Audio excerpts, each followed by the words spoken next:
Indore couple missing case अभी कुछ वक्त से बहुत न्यूज में था कि इंदौर के राजा रघुवंशी और उनकी वाइफ सोनम रघुवंशी की 11 मई को शादी हुई थी, जिसके बाद दोनों मेघालय घूमने गए थे। घर वालों को प्रॉपर अपडेट्स दे रहे थे, कॉल वगैरह कर रहे थे, पर 23 मई से दोनों का फोन स्विच ऑफ आने लग गया। कोई खबर नहीं मिल रही थी दोनों की। 2 जून को राजा की बॉडी मिलती है बहुत बुरी हालत में। इन्वेस्टिगेशन से पता चलता है कि किसी चीज से ब्रूटल तरीके से मारा गया है, पर अभी भी उनकी वाइफ का कोई पता नहीं चल रहा था। कुछ लोगों को आजकल का माहौल देखकर लग रहा था कि हो सकता है उसी ने कुछ किया हो, बट मोस्टली मेघालय का नाम खराब हो रहा था कि वहाँ पर सुरक्षा नहीं है, टूरिस्ट के साथ लूटपाट होती है। क्योंकि जो विक्टिम के भाई हैं, यानी कि राजा के भाई, उन्होंने भी कुछ ऐसे ही स्टेटमेंट्स दे रखे थे कि हो सकता है बांग्लादेश भेज दिया हो लड़की को। खैर अभी 9 जून को सोनम ने खुद सरेंडर कर दिया है। वो वहीं किसी ढाबे में मिली बहुत बुरी हालत में, और वहाँ लोगों से फोन मांगने लगी।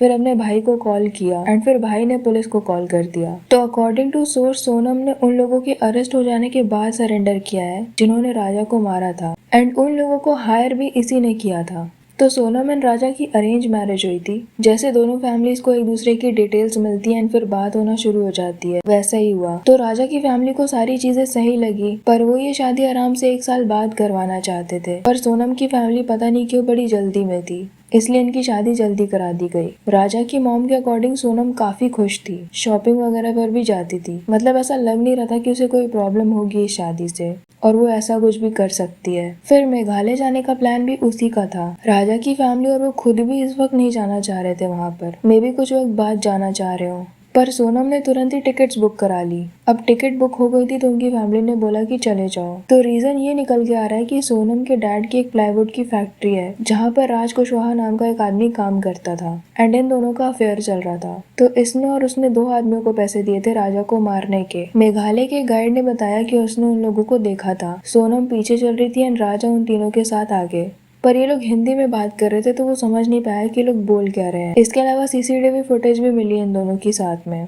तो लोगों का सवाल यही है कि जो लड़की इतनी बड़ी प्लानिंग कर सकती है, गुंडों से कांटेक्ट कर सकती है, वो क्या अपने माँ बाप को मना नहीं कर सकती कि उसे ये शादी नहीं करनी? क्या किसी को मार डालना शादी के लिए मना कर देने से ज्यादा इजी है? तो देखो 2 चीजें हो सकती हैं। एक रीजन तो क्लियरली पैसा लग रहा है, बिकॉज राजा फाइनेंशियली इन लोगों से काफी अच्छी फैमिली से थे।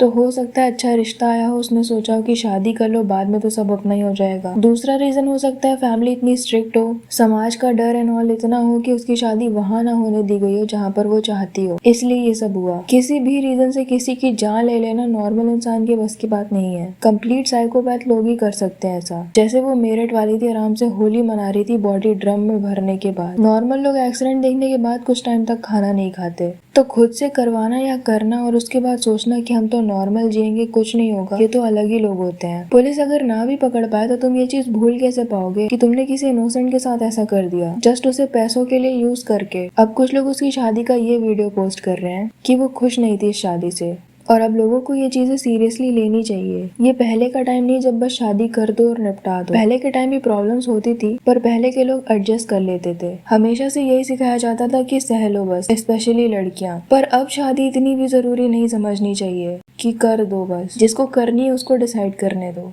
क्योंकि ये तो बिल्कुल ही एक्सट्रीम केस हो गया, बट वैसे भी ये जनरेशन एडजस्ट करने के मामले में पुरानी जनरेशन जैसी नहीं है, और इसमें कुछ गलत भी नहीं है। Just let them decide what they want, and उसमें भी अरेंज हो या लव, आराम से 1-2 साल तक बैकग्राउंड चेक करने के बाद ही शादी का सोचो, जब तक 100% श्योर ना हो जाओ। अगर कोई मिलते ही ओवर फ्रेंडली हो जाए या सीधे शादी करने का बोले, तब तो ये पक्का रेड फ्लैग ही है। दूसरी चीज यहाँ पर सबसे वियर्ड है राजा की बहन, जो कि पहले भी इंस्टाग्राम पर वीडियोस बनाती थी। उसकी कुछ 3 लाख से ज्यादा फॉलोअर्स हैं। वो काफी अजीब वीडियोस बना रही है। ऐसा लग ही नहीं रहा है कि उसने अपने भाई को खो दिया है। मेरे भाई ने सोनम रघुवंशी के साथ 7 फेरों के साथ 7 जन्म का वादा किया था, और आज वो 7 दिन नहीं रह पाई उसके साथ। इवन आफ्टर हिज डेथ वो लगातार पेड प्रमोशंस किए जा रहे।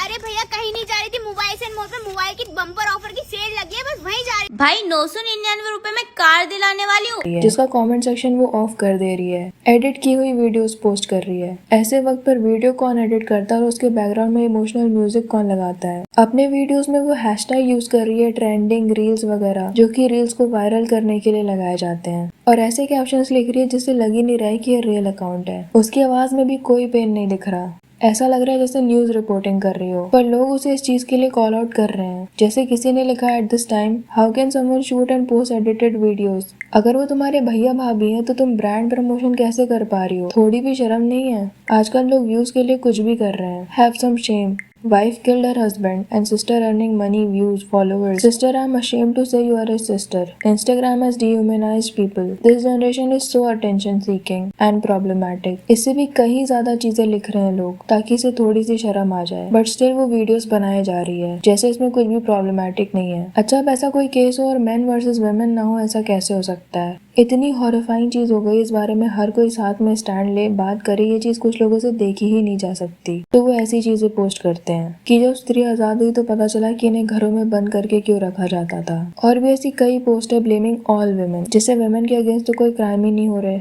अभी इसी बीच एक हस्बैंड ने अपनी वाइफ को बैल्कनी से लटका दिया घरेलू झगड़ों के चलते। एक साइकोपैथ ने एक लड़की को मार डाला बिकॉज शी सेड नो।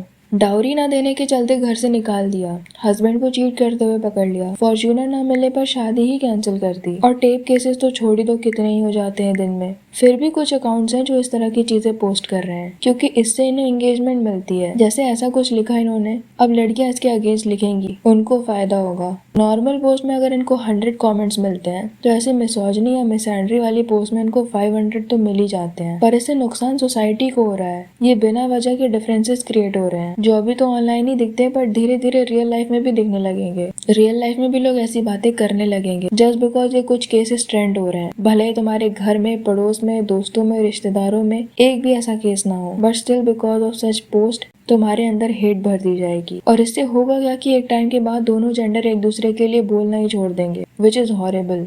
अगर हम किसी चीज के बारे में जेंडर देखकर बात करेंगे कि ये किया किसने है इंस्टेड ऑफ कि ये केस कितना हॉरेबल है, तब तो ये और भी ज्यादा डेंजरस है सोसाइटी के लिए। स्टिल आई डोंट अंडरस्टैंड कि ये प्रोपेगेंडा इतना सक्सेसफुल हो कैसे रहा है। क्योंकि अगर किसी ने ये भी डिसाइड कर लिया है कि they will never get married, तो भी घर में माँ बाप, भाई बहन और भी कितने ही लोग होते हैं। पूरा घर भरा होता है दोनों जेंडर से, तो लोग एक ही जेंडर के साइड हो कैसे जाते हैं? ये पेजेस जो 24 घंटे यही कर रहे हैं, ये तो चलो एंगेजमेंट के लिए कर रहे हैं, पर नॉर्मल लोगों में इतनी हिट आ कैसे रही है? क्या लगता है आपको इस बारे में? कमेंट सेक्शन में जरूर बताना। वीडियो पसंद आए तो लाइक कर देना और ऐसी और वीडियोस के लिए चैनल को सब्सक्राइब कर देना।